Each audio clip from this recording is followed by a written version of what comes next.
While some of the markets in the Gulf region in specific have started their commercial deployments of 5G, we see some other markets still waiting for the spectrum allocation, mainly in North Africa. But the markets, the big markets in the Gulf already have done a great milestone by passing the 5G rollouts. And I would dare to say this is one of the world's leaders in terms of applying and adopting the new technology as 5G, what has to come, what has to serve for the different prospective customers in this region.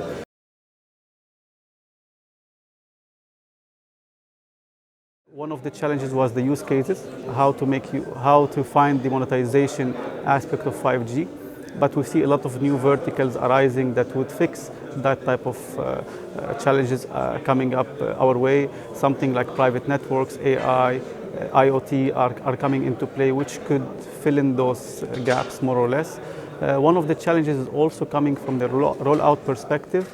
We see like site zoning, we see site level infrastructure also becoming a bit of problematic, I would say, because the number of spectrum and bands and technologies added to the sites is becoming huge. So we still have 2G, 3G, 4G in a lot of those markets, and now adding a new layer with new frequency bands as 5G is creating some challenges to the operators, plus the power consumption that this also brings on board.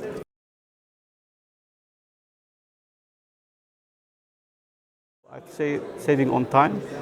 Rollout is quicker, maintaining the same form factor without the need to add any more load to the towers that are already crowded by the many technologies and many spectrum bands available in the market right now. All of those challenges were fixed when we said Mosaic is here, and this is the new solution that will fix those issues. I think this is the one to be for the 5G rollouts that are now, or even when we discussed other markets that's coming next year, because it's a future-proof one as well. So even if your 5G is 1 year down the line, you can make sure that the asset you are investing in right now is ready and capable to take the 5G in a later stage as well.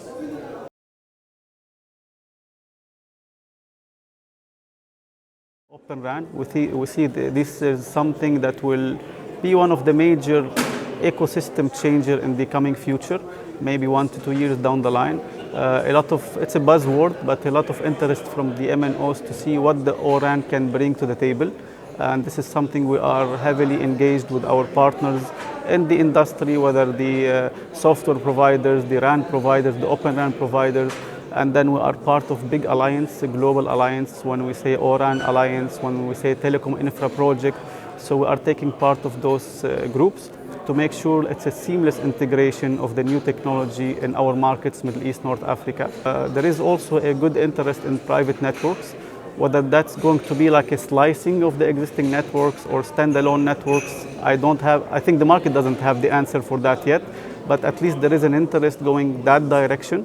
And the MNOs and as well the industry players are looking at ways to make it easily implemented and then to integrate already in the current rollout.